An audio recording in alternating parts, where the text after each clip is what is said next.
ওকে, শুরু করছি আজকে lecture math first paper chapter 7.1 এর লেকচার 4 অর্থাৎ ত্রিকোণমিতি, অর্থাৎ 7.1 মানে হচ্ছে golden rule.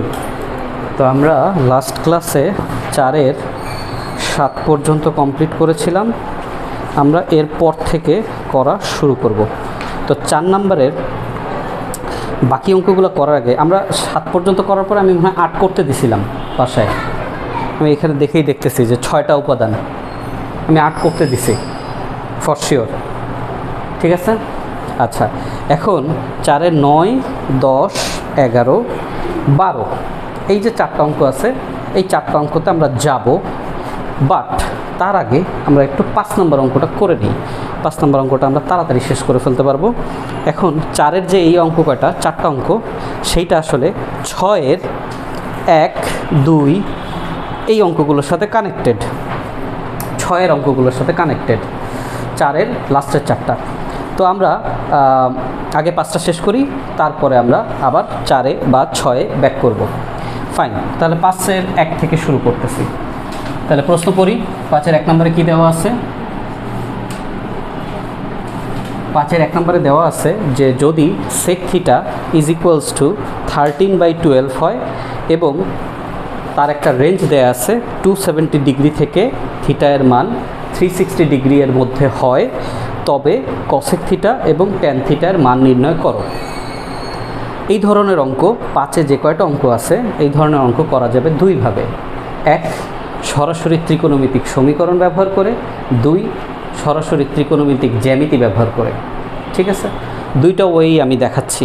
First of all আমি 5-এর 1, 5-এর 2, 5-এর 1 নম্বর আর 5-এর 2 নম্বর সেম অঙ্কই। তুমি একটু যদি দেখো তাইলেই বুঝবা 5-এর 1 নম্বর আর 5-এর 2 নম্বর সেম অঙ্ক। তা আমরা 1 করে দিচ্ছি। হ্যাঁ, আচ্ছা 2 তোমরা নিজেরাই পারবা, কারণ আমরা 1-এ যে cosec থিটা এবং tan থিটার মানটা বের করবো, 2-এ শুধু যেটা বিয়োগ করে দিবা, আর কিছুই না।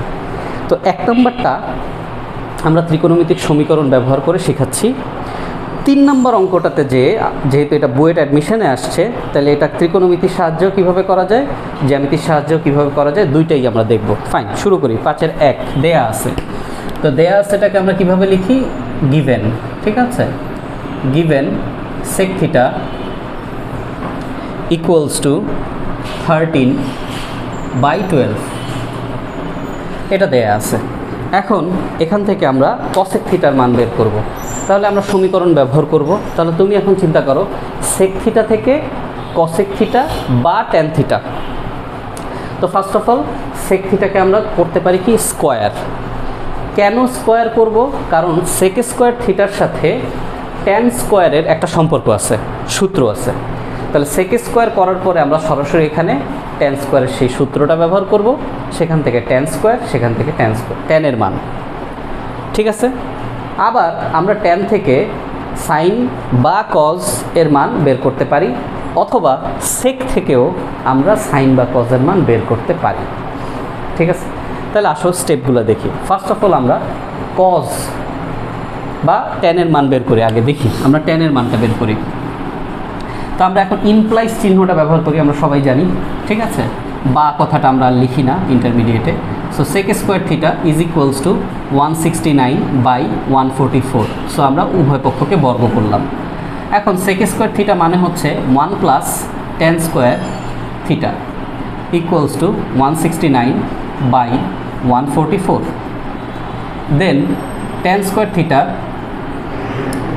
Equals to 169/144 minus 1.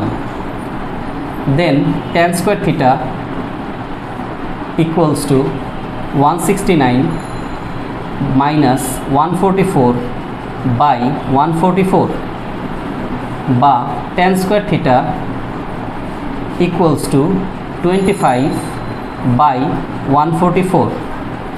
এখন আমরা যদি বর্গমূল করি তথা tan থিটা, তাহলে there must be a plus minus, অর্থাৎ 5/12। এখন প্রশ্ন হচ্ছে প্লাস দিব না মাইনাস দিব?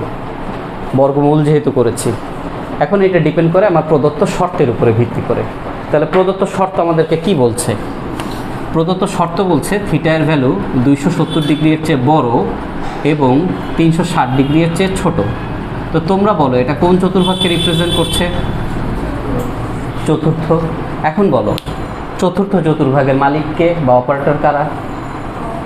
কজ আর সেক। এইখানে কি আমার কজ আর সেক আছে? নাই। তাহলে এই যেহেতু আছে ট্যান, তাহলে বলো চতুর্থ চতুর্ভাগে ট্যান কি কখনো পজিটিভ ভ্যালু তৈরি করতে পারবে? ইম্পসিবল। তার মানে অবশ্যই অ্যান্সার কী হবে? নেগেটিভ। তাহলে আমরা এটাকে কীভাবে লিখব? সুতরাং tan theta is equals to -5/12 এবং অবশ্যই আমরা এখানে সাইড নোট প্রোভাইড করব। আমরা সাইড নোট বলা চায় দিব না বললেই চলে ম্যাক্সিমাম অঙ্কতে, বাট যে জায়গায় আমি বলবো দিতে, তার মানে ওইটা না দিলে মার্কস কাটবে। আমরা এটাকে কীভাবে লিখব? যেহেতু 270 ডিগ্রির চেয়ে বেশি এবং 360 ডিগ্রির চেয়ে কম। ফাইন, ট্যান থিটার মান পেয়ে গেলাম। এখন আমরা আবার সেক থিটা দিয়ে শুরু করব। আবার যেহেতু আমাদের এখন কসেক থিটার মান লাগবে। দেখো, আচ্ছা, এখন আমরা কসেক থিটায় যাওয়ার জন্য খেয়াল করো দুইটা রাস্তা আছে। সেক থেকে কজ, কস থেকে কজ স্কোয়ার, কজ স্কোয়ার থেকে সাইন স্কোয়ার, সাইন স্কোয়ার থেকে সাইন, সাইন থেকে কসেক। Yes or no? 6টা স্টেপ। আর ট্যান থেকে কসেকে যাওয়ার কয়টা স্টেপ খেয়াল করি। ট্যান থেকে ট্যান স্কোয়ার, ট্যান স্কোয়ার থেকে কট স্কোয়ার, কট স্কোয়ার থেকে কসেক স্কোয়ার, কসেক স্কোয়ার থেকে কসেক। 5টা step. Now choice is yours, তুমি দুইভাবেই যেতে পারো। চয়েস ইজ ইয়োর্স, তুমি কোনভাবে যাবা। আমি সেক থেকে যাই। আবার sec theta is equals to 13/12। Definitely আমি এটাকে সেক থিটাটাকে 1/cos থিটা করব। 1/cos theta is equals to 13/12। Then এটাকে আমরা উল্টে দিব, অর্থাৎ 1/cos থিটার জায়গায় শুধু cos থিটা চলে আসবে, 12/13। বর্গ করব, cos square theta equals to 144/169।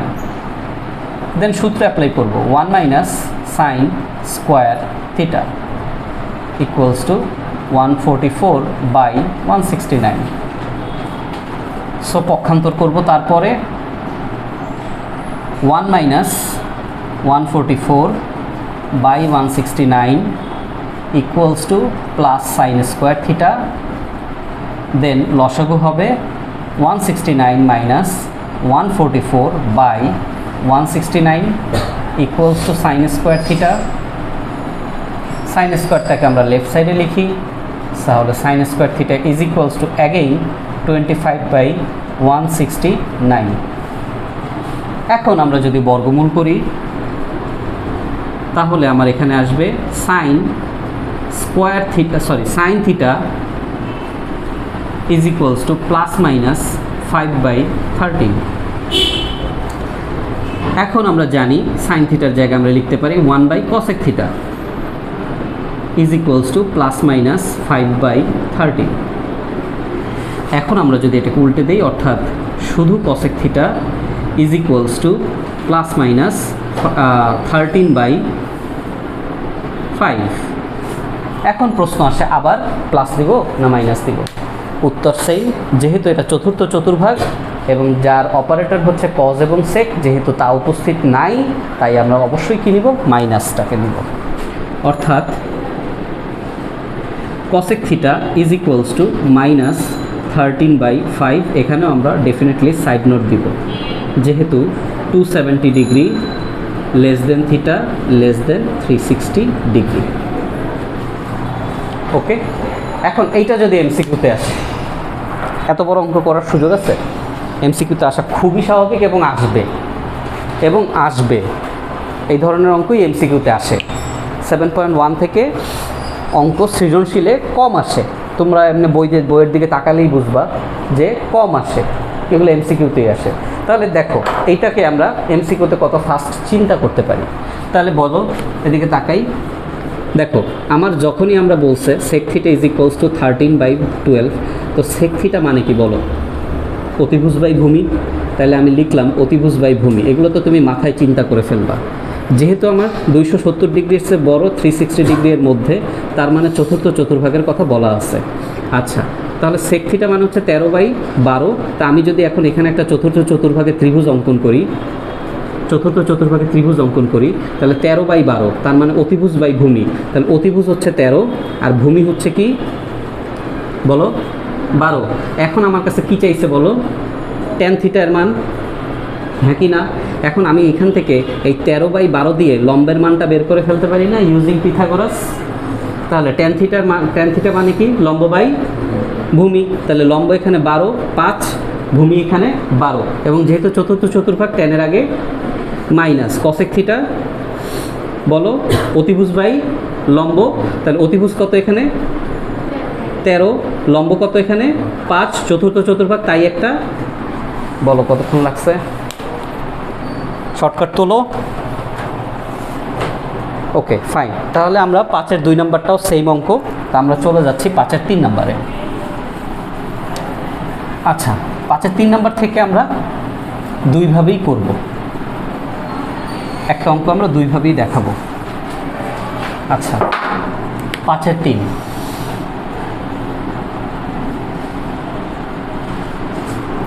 ওকে, দেওয়া আছে কি tan theta is equals to 5/12 এবং কস থিটা বলছে ধনাত্মক হলে। এগুলো আমরা এসএসসিতে পড়ে আসছি হায়ার ম্যাথে। Tan theta is equals to 5/12 এবং কস থিটা ধনাত্মক হলে এইটা এর মান বের করো। তাহলে ট্যান থিটা যদি 5/12 হয় এবং কস থিটা ধনাত্মক হয়, তার মানে ফর শিওর ট্যান থিটা থেকে আমাকে কস থিটার মানই বের করতে বলছে। তারপরে আদার্স যা কিছু আছে সেটা পরে আসবে, আগে কস থিটার মান বের করো। Yes or no? তাহলে আসো শুরু করি। Given tan theta is equals to 5/12, সেখান থেকে সাইনে যাব, সরি কজে যাব। তাহলে স্টেপগুলো কাউন্ট করো। ট্যান থেকে ট্যান স্কোয়ার, ট্যান স্কোয়ার থেকে সেক স্কোয়ার, সেক স্কোয়ার থেকে সেক, সেককে উল্টায় দিয়ে কজ। ওকে, তাহলে আসো tan square theta is equals to 25/144।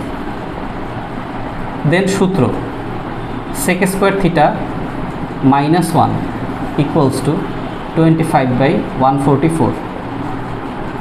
Then পক্ষান্তর sec square theta is equals to 25/144 plus 1। Then sec square theta equals to 25 plus 144/144। Then sec square theta is equals to 169/144। সেখান থেকে sec theta is equals to +-13/12। সেখান থেকে 1/cos theta equals to +-13/12 এবং বিপরীতকরণ করে cos theta is equals to +-12/13। এখন কত বলছে, ধনাত্মক না ঋণাত্মক? ধনাত্মক। তার মানে অবশ্যই আমি +12/13 লিখব এবং সাইড নোটে দিব যেহেতু cos থিটা ধনাত্মক, যেহেতু cos থিটা ধনাত্মক। ফাইন, এখন আমাদেরকে প্রশ্নে আমরা আসি।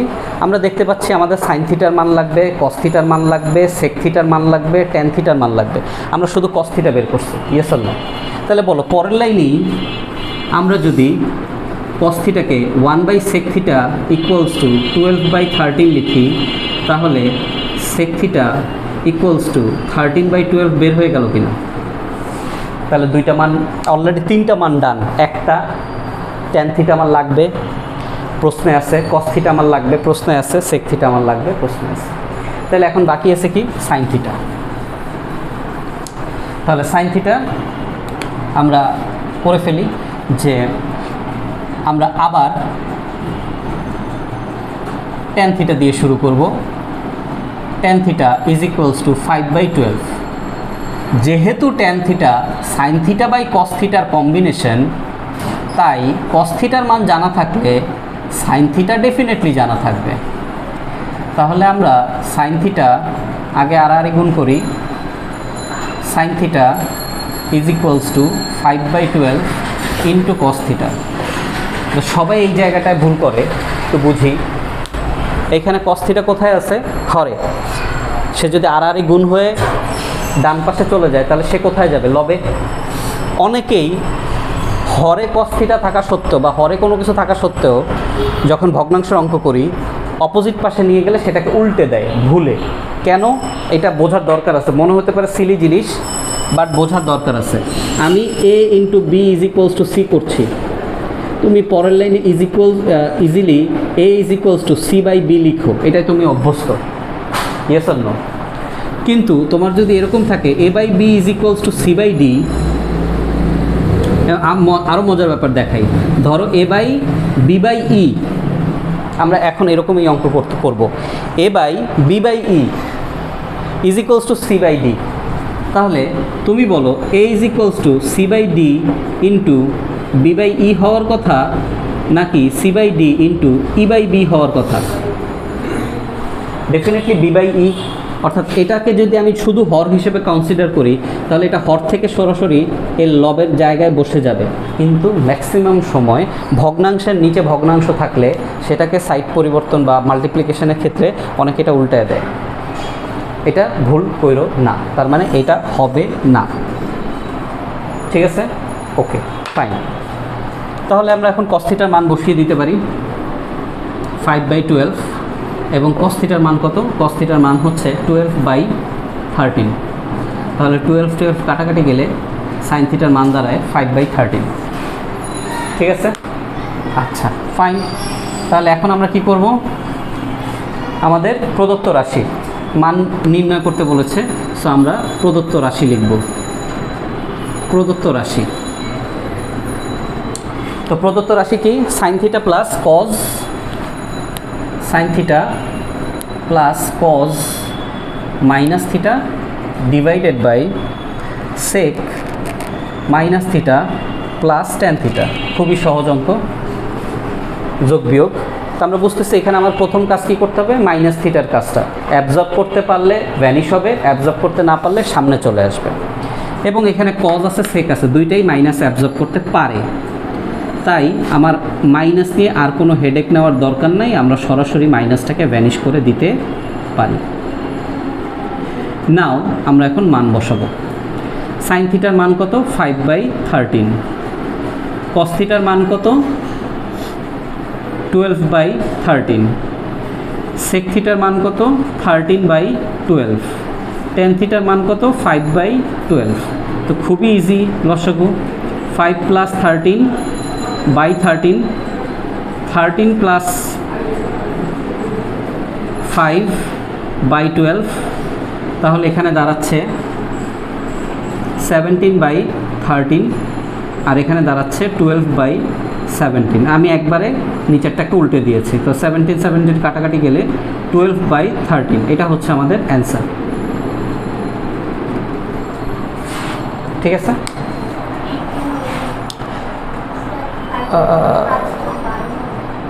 ও কোথায়? ও হ্যাঁ, এখানে ভুল করছি। 5 + 12 হবে, তাহলে 5 + 12 হলে, আর নিচে কি 13 + 5। ঠিক আছে, আচ্ছা আমি দুইটা জায়গায় ভুল করছি। এটা 5 + এটা ঠিক আছে, আর এটা 18 হবে। হ্যাঁ, এটা 18 হবে। তাহলে আমাদের উত্তর কি দাঁড়ায়? ভুল করছি আবার। 13, 5, 12, 12, 13, 5, 17/13, 12/18। না, ভুল তো আর করি নেই মনে হয়। এখন আমি যদি এটা কাটাকাটি করি তাহলে কত দাঁড়ায়? 6 দ্বারা কাটাকাটি করলে 2/3। তাহলে 17কে 2 দ্বারা গুণ করলে কত হয়? 34। আর 13কে 3 দ্বারা গুণ করলে কত হয়? 39। এটা অ্যান্সার না?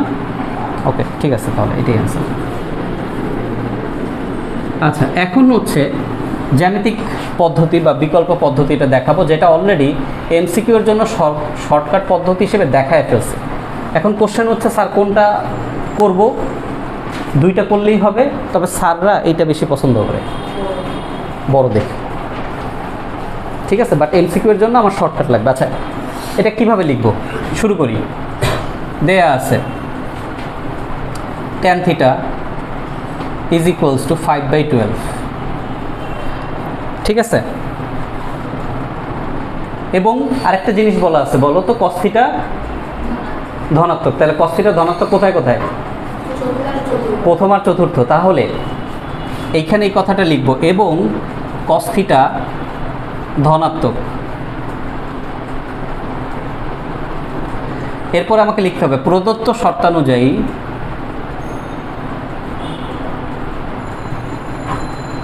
শর্তানুযায়ী চিত্র আঁকি। তাহলে প্রদত্ত শর্তানুযায়ী যে চিত্র আঁকি, তাহলে খেয়াল করো এক্স ও এক্স প্রাইম, ওয়াই ও ওয়াই প্রাইম। তাহলে প্রথম চতুর্ভাগ গ্র্যান্টেড, চতুর্থ চতুর্ভাগ গ্র্যান্টেড। তাহলে এখন একটা জিনিস শেখো, যে আমরা এগুলো আসলে শেখানো উচিত ছিল 9-10-এ তোমাদের, যে এই যে চতুর্ভাগের মধ্যে আমরা যে বলি all positive, sine theta cosec theta positive, ten কট পজিটিভ, কেন, কে ডিসাইড করছে পজিটিভ? প্রশ্ন আসে না? জ্যামিতি ডিসাইড করছে। কিভাবে ডিসাইড করছে? কোনো এক মানে টাইম পেলে বুঝাবো না, আগে শুধু এই জিনিসটা দেখি। আমরা ত্রিভুজ অঙ্কন করি, তাই না? চতুর্ভাগের মধ্যে ত্রিভুজ অঙ্কন করি। খেয়াল করবা, ত্রিভুজ অঙ্কন করবো কীভাবে স্যার? ত্রিভুজ অঙ্কন করবো কীভাবে স্যার? এইভাবে আঁকবো? আঁকতে পারি তো, এটা তো ত্রিভুজ হয়েছে, ডেফিনেটলি হয়েছে। কিন্তু আমরা যখন ত্রিকোণমিতিক ত্রিভুজ আঁকতে চাই, তখন আমাদের মাথায় রাখতে হবে আমরা রোটেশন ভিত্তিক ত্রিভুজ আঁকি। তার মানে ও এক্স, এটা আমার ঘড়ির কাঁটা, হয় আমার এইদিকে ঘুরবে, না হয় আমার এইদিকে ঘুরবে, দুইটার যে কোনো একটা। Yes or no? তাহলে মনে করো যেহেতু cos θ ধনাত্মক, তাহলে হয় আমার ও এক্সটা ঘুরে এই জায়গায় আছে, অথবা ও এক্সটা পুরোটা ঘুরে এই জায়গায় আছে, দুইটার যে কোনো একটা জায়গায় আছে। মানে ও এক্সটা ঘুরে হয় এই জায়গায় আছে, ধরো ও এ, অথবা ও এক্সটা ঘুরে এই জায়গায় আছে A prime. Yes or no? তো আমরা একটা দিয়ে আগে বুঝি, ধরো প্রথম চতুর্ভাগে আছে, তাহলে ও এক্স রোটেট করে এই পর্যন্ত আসলো, যেহেতু প্রথম চতুর্ভাগেই আছে। আচ্ছা, তাহলে এখান থেকে আমরা লম্ব আঁকবো, তাহলেই আমাদের কি তৈরি হয়? ত্রিভুজ। এখন প্রদত্ত শর্ত অনুযায়ী ট্যান থিটা মানে কি? লম্ব বাই ভূমি। তাহলে লম্ব এখানে কত? 5, ভূমি কত? বাই ডিফল্ট অতিভুজ কত আসবে? 13। Yes or no?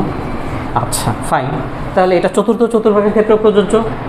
ওকে, তাহলে আসো চতুর্থ চতুর্ভাগে সেম প্রসেস আঁকি। এই হচ্ছে আমার লম্ব, তাহলে লম্ব বাই ভূমি। তাহলে লম্ব দেওয়া আছে কত? 5, ভূমি দেওয়া আছে কত? 12, আর অতিভুজ কত? 13। এইখানে তোমরা একটা প্রশ্ন আমি এক্সপেক্ট করতেছিলাম তোমাদের কাছে, বাট কেউই করো নাই, বা আগেরটাতেও করার কথা ছিল। খেয়াল করো, এই যে এইটাকে যদি আমি এ প্রাইম বলি, আর এই পয়েন্টটাকে যদি আমরা বি বলি, তাহলে বলো বি থেকে এ প্রাইম পর্যন্ত এটা কি ওয়াই অক্ষের ঋণাত্মক দিকে না? তাহলে এই জায়গায় 5টা মাইনাস হওয়া উচিত ছিল না? Very good. দূরত্ব কখনো ঋণাত্মক হয় না, কিন্তু আমি যদি এ প্রাইম বিন্দুটার স্থানাঙ্ক বের করতে চাই, তখন মাইনাস হবে। সো সরল রেখার কনসেপ্ট, বাস্তব সংখ্যার দূরত্বের কনসেপ্ট সবই জানা লাগে। Okay fine. আমি যদি আবারও বলছি, বিন্দুর স্থানাঙ্ক বের করতে চাই, প্লাস মাইনাস ম্যান্ডেটরি। বাট যদি লম্ব, ভূমি, অতিভুজ বা কোনো দূরত্ব বের করতে চাই, তাহলে কোনোভাবেই মাইনাস আসার চান্স নাই। যদিও এটা মাইনাস, বাট সেটা দূরত্বের জন্য মাইনাস হবে না। ফাইন, তাহলে তো বুঝতেই পারতেছে প্রদত্ত শর্ত অনুযায়ী চিত্র আঁকছি, শেষ। এখন আমার কাছে কি চাইছে? এই যে এইটা দেখে দেখে দেখে দেখে আমরা কি করব? মানগুলো বের করে ফেলবো। ভালো কথা, বলো কি মান বের করব? Sine theta. ফাইন, বলো সাইন থিটা। সাইন থিটার মান কি নিব? লম্ব বাই ভূমি, সরি লম্ব বাই অতিভুজ। তাহলে লম্ব কত? 5, অতিভুজ কত? 13, আর কিছু করার নাই। আচ্ছা, সেক থিটা। আচ্ছা, সেক থিটার আগে কস থিটা বের করে নিই, কস থিটা যেহেতু প্রধান আর কি। তাহলে কস থিটা কী হবে? ভূমি বাই অতিভুজ। তাহলে ভূমি কত? 12, অতিভুজ কত? 13। তাহলে সেক থিটা এটার উল্টা, 13/12।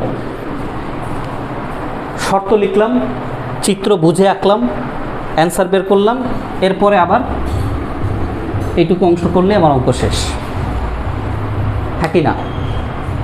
ঠিক আছে, বাট এই প্রসেসটা আমরা ডিটেইলসে বলছি, এই প্রসেসটা আমরা সাধারণত এমসিকিউর ক্ষেত্রে ব্যবহার করে থাকি। সাধারণত না, এমসিকিউর ক্ষেত্রে এইটাই ব্যবহার করতে হবে, আদারওয়াইজ এভাবে করতে গেলে শেষ হবে না। ফাইন, তাহলে 5-এর 3 নাম্বার যদি বুঝে থাকি, তাহলে এখন আমাকে বলো সেম জিনিস তোমার 5-এর 4 নাম্বারে আছে কি না? tan θ = 5/12, cos θ ধনাত্মকের জায়গায় কী দেওয়া আছে? ঋণাত্মক। প্রদত্ত রাশিও সেম এবং রাইট হ্যান্ড সাইডে অর্থাৎ অ্যান্সার কী হবে সেটাও দেওয়া আছে, অর্থাৎ দেখাইতে বলছে। পারবো এটা করতে? করে ফেলো।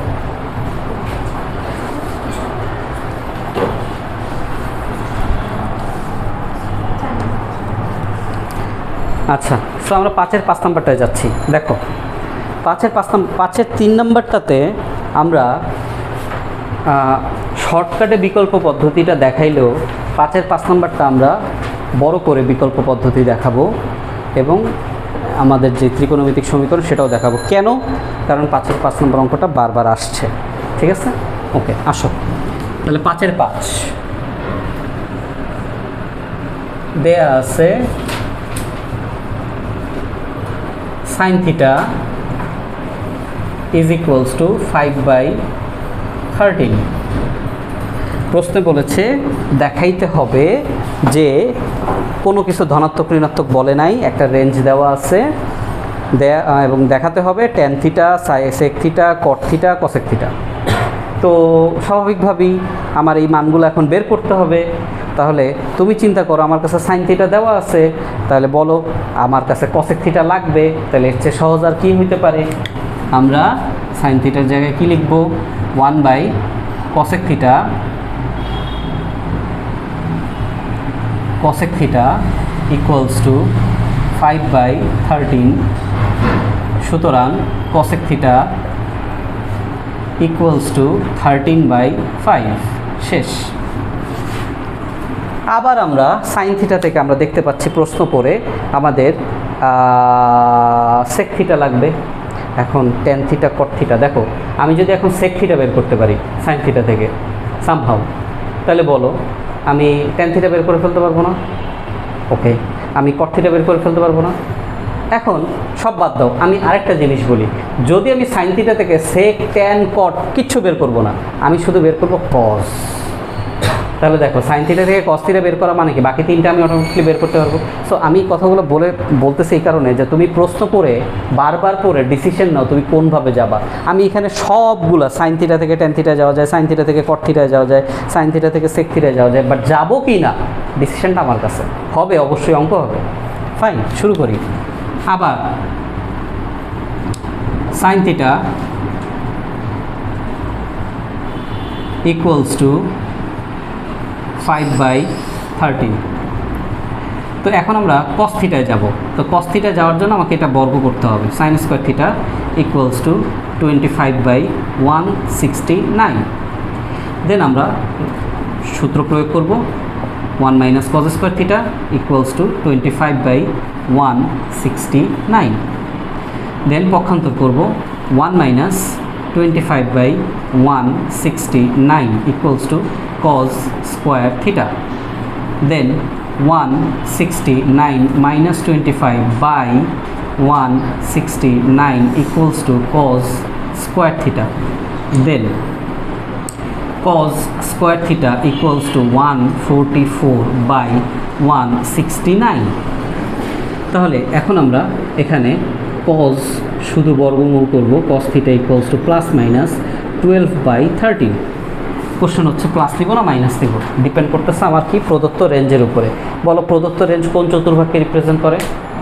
দ্বিতীয় চতুর্ভাগ। দ্বিতীয় চতুর্ভাগ অনুযায়ী cos কি? নেগেটিভ, তার মানে অবশ্যই আমরা এখানে লিখব সুতরাং cos θ = -12/13 এবং আমরা লিখব যেহেতু π/2 θ π। ওকে, ফাইন, লিখলাম। এরপরে আমরা যেহেতু cos θ মান পেয়ে গেছি, sin θ মান পেয়ে গেছি, তাহলে আমরা লিখতে পারি সুতরাং tan θ = sin θ / cos θ। sin θ এর মান হচ্ছে 5/13, cos θ এর মান হচ্ছে -12/13। তাহলে 5/13 মাল্টিপ্লাইড বাই ব্র্যাকেটের ভিতরে -13/12, তাহলে cos থিটার মান 12/13, 5/13,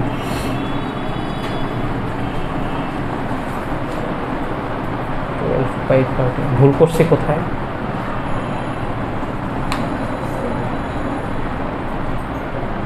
ও সরি, না ভুল হয়নি, 5/13 হবে, আমি 12 লিখে রাখছি। আচ্ছা, কাটাকাটি করে আমার অ্যান্সার আসতেছে -5/12। তাহলে tan থিটার মান যেহেতু আমরা বের করে ফেলছি, সুতরাং cot theta equals two 1/tan theta. তাহলে আমরা এখানে লিখতে পারি 1/-5/12, তার মানে -12/5। এবং এই জায়গায় আমরা sec থিটার মানটা লিখে আসি, sec theta is equals to -13/12। ঠিক আছে। এখন প্রদত্ত রাশি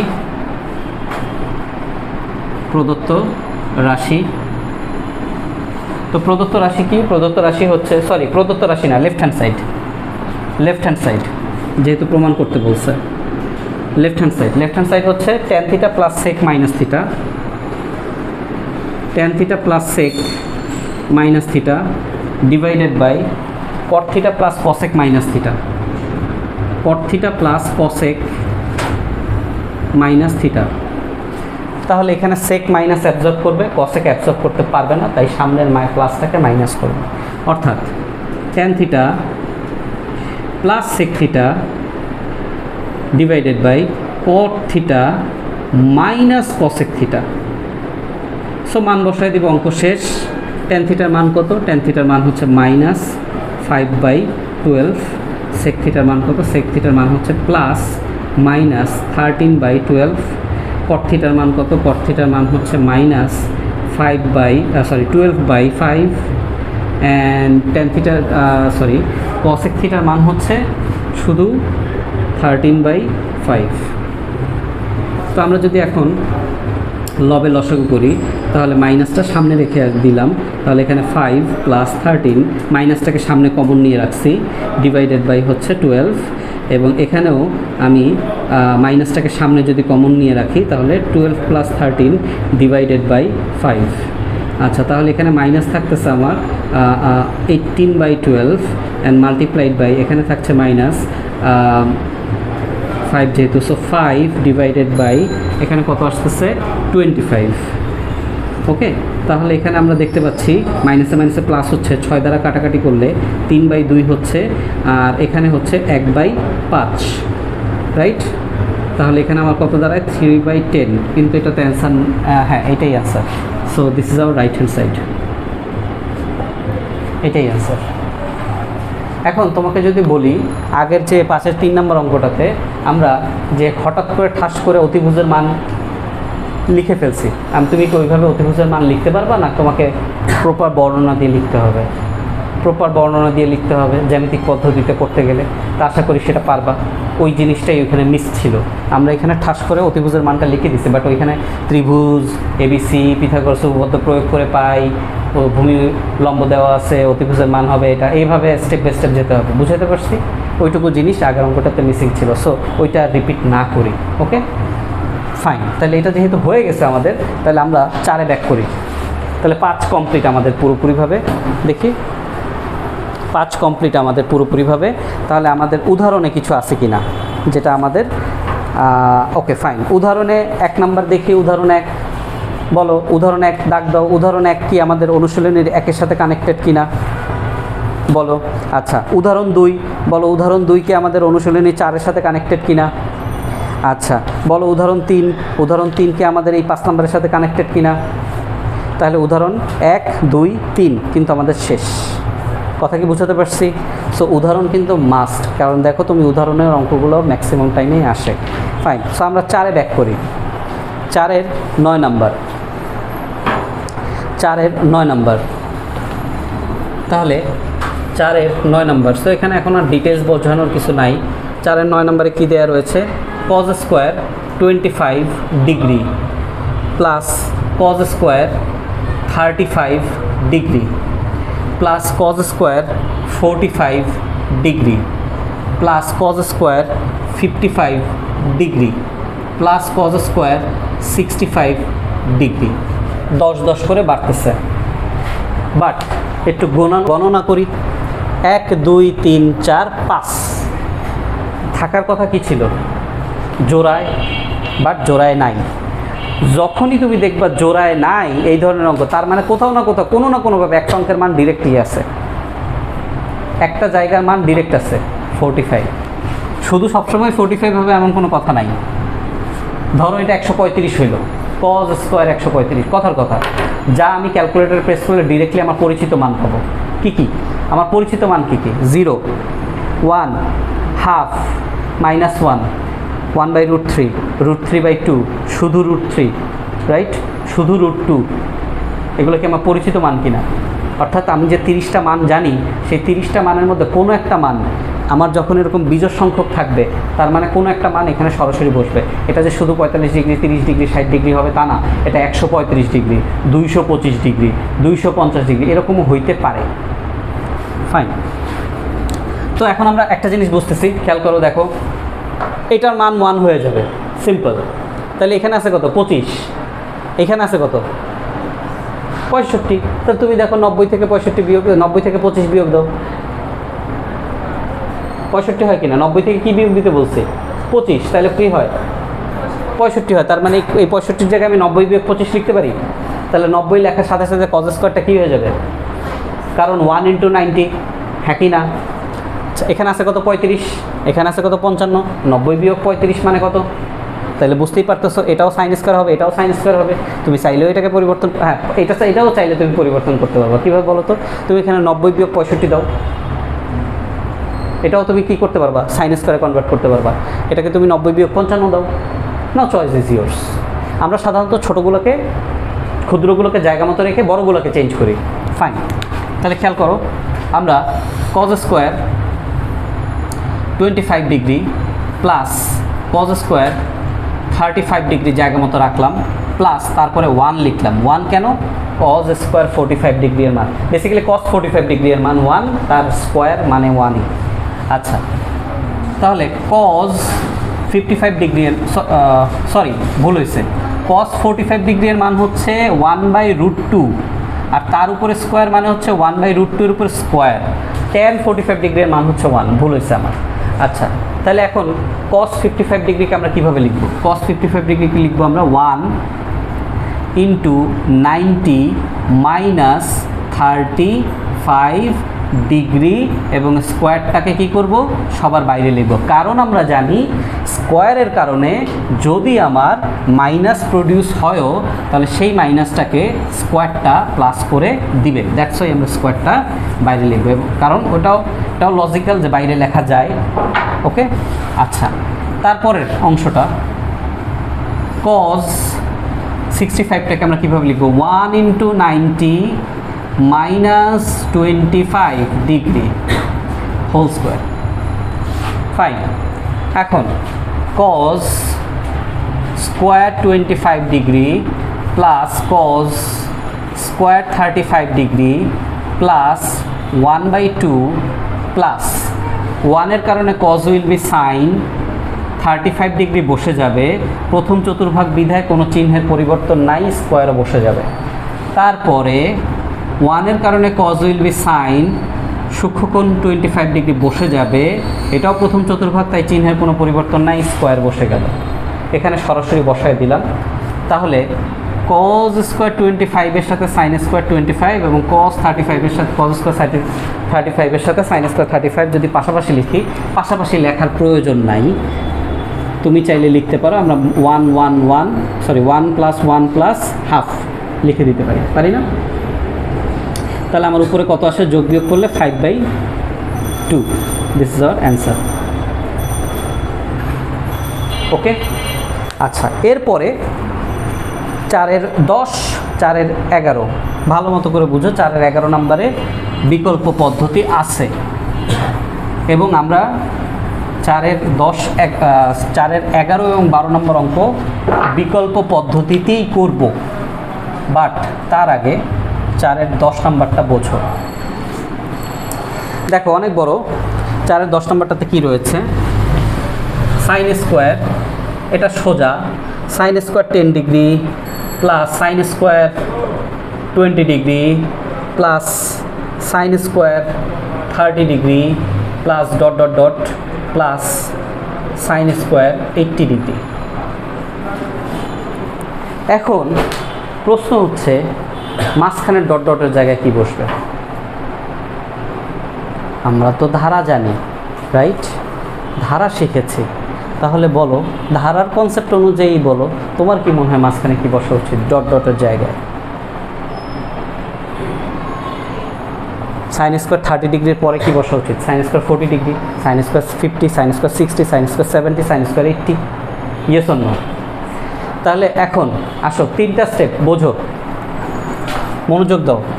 4-এর 10 নম্বর, যদি আমাদের স্কোয়ার ফরম্যাটে থাকে কোণগুলোর মধ্যে সমান্তর ধারার সম্পর্ক থাকে।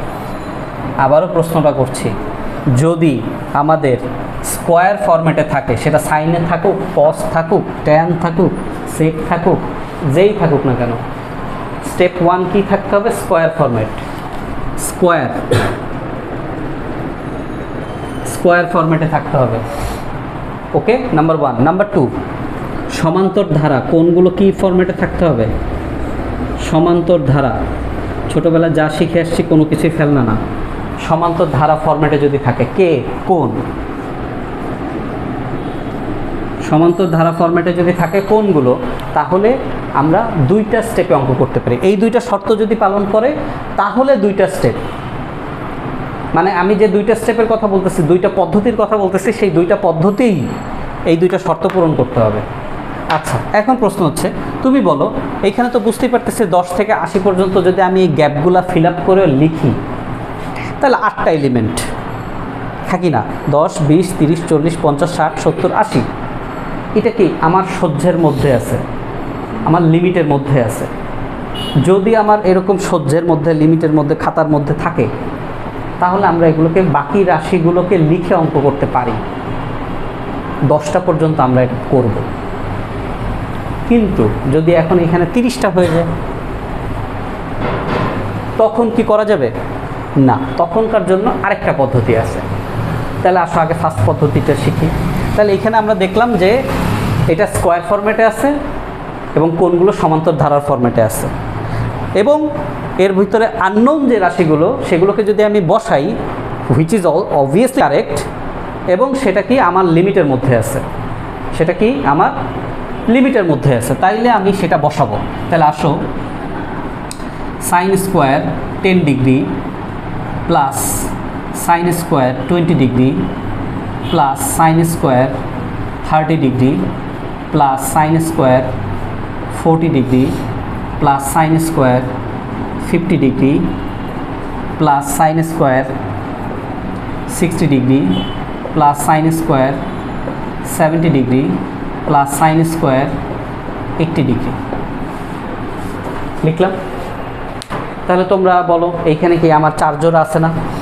তাহলে জোড়ায় জোড়ায় আছে, স্কোয়ার ফরম্যাটে আছে। তাহলে আগের রুলসে যদি ফেরত যাই, সব যেহেতু সাইনে আছে, তাহলে 4টাকে সাইনে রাখবো, 4টাকে কজে করব। Yes or no? তাহলে তুমি দেখো এখন এই যে 80 ডিগ্রি আছে, এটাকে যদি আমি 90 - 10 করে দেই, 90 - 10, তাহলে এই সাইন 10-এর সাথে মিলে যাবে। এরপরে এই যে 70 ডিগ্রি আছে, এটাকে যদি আমি 90 - 20 ডিগ্রি করে দিই, তাহলে এটা কজে রূপান্তরিত হবে এবং সাইন 20-এর সাথে মিলে যাবে। সিমিলারলি 60 যেটা আছে সেটা আমি 90 - 30 দিলাম, এটার মান ভেরি গুড। এখন কোশ্চেন হচ্ছে যে স্যার এটার মানও দেওয়া আছে, সাইন 30 ডিগ্রি এবং 60 ডিগ্রি মান দেওয়া আছে। হ্যাঁ, ফাইন।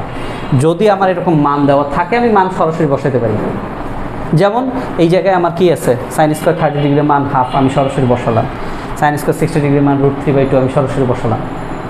ঠিক আছে, কোনো সমস্যা নেই। আমার কথা হচ্ছে যদি না মিলে, তখন এই প্রসেসে আগাবো, মানে পিছন থেকে মিলাইতে মিলাইতে সামনের দিকে যাব। যেমন এটা 50 ডিগ্রি কী করতে হবে? 90 - 40। Yes or no? ফাইন। তাহলে এটাকে আমরা মান না বসাই, এইটাতে আমরা মান না বসাই। মান বসানো যাবে, কোনো সমস্যা নেই, বাট মান না বসাই। আচ্ছা, so sine square 10 degree plus sine square 20 degree plus sine square 30 degree plus sine square 40 degree plus এখন পরেরটা থেকে 50 ডিগ্রি থেকে, তাহলে আমরা এটাকে কীভাবে লিখবো? 1 × 90 মাইনাস 40 হোল স্কোয়ার। এবং এগুলো যেহেতু প্রত্যেকটাই প্রথম চতুর্ভাগে, তাই এখানে চিহ্নের পরিবর্তন নিয়ে চিন্তা করার দরকার নেই। প্লাস পরেরটা সাইন স্কোয়ার 60 ডিগ্রিকে আমরা লিখছি সাইন 1 × 90 মাইনাস 30 হোল স্কোয়ার। তারপরেরটা সাইন 1 × 90 মাইনাস, আচ্ছা এখন আমরা যাচ্ছি 70-তে, তাই না? তাহলে minus 20 whole square and sine 1 × 90 minus 10 whole square.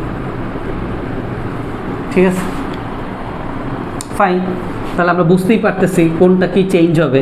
তুমি চাইলে এই লাইনেও সরাসরি পাশাপাশি লিখতে পারো, যেমন sine square 10 degree plus cos square 10 degree, বোঝার সুবিধার জন্য লিখতে পারো, কোনো প্রবলেম নেই। এবং তুমি ইজিলি বুঝতেছো আমার কোনটা চেঞ্জ হচ্ছে। এই যে এই সাইন স্কোয়ার 1 × 90 মাইনাস 10 ডিগ্রিটা চেঞ্জ হয়ে কী হয়ে যাচ্ছে? কজ স্কোয়ার 10 ডিগ্রি, কোনো সন্দেহ নেই। সিমিলারলি আমরা যদি সাইন স্কোয়ার 20 ডিগ্রির সাথে কজ স্কোয়ার 20 ডিগ্রি রাখি, তাহলে এটা তো কোনো আপত্তি নেই, কারণ আমরা জানি সাইন 1 × 90 মাইনাস 20 হোল স্কোয়ার এইটাই কজ স্কোয়ার 20-তে রূপান্তরিত হয়ে যাচ্ছে। তাহলে আর বাকি কথা না বলি, তাহলে আমরা জানি এটা পরেরটা এটা হবে sine square 30 degree plus cos square 30 degree plus sine square 40 degree plus cos square 40 degree, এবং বুঝতেই পারতেছি 1 + 1 + 1 + 1 তার মানে 4 অ্যান্সার। বুঝতে পারলাম? তাহলে এখন বলো যে আমরা এমন একটা পদ্ধতি শিখলাম যে পদ্ধতিতে যদি স্কোয়ার ফরম্যাট থাকে এবং সমান্তর ধারায় থাকে কোনটা, তাহলে আমরা, এবং আননোন রাশিগুলো আমাদের যদি লিমিটের মধ্যে থাকে, তাহলে আমরা এই যে আননোন রাশি, আমরা এখানে কয়টা আননোন রাশি করলাম বলো? আমরা এখানে কিন্তু সাইন 40 থেকে শুরু করে 4টা আননোন রাশি আনছি, সাইন 40, 50, 60, 70।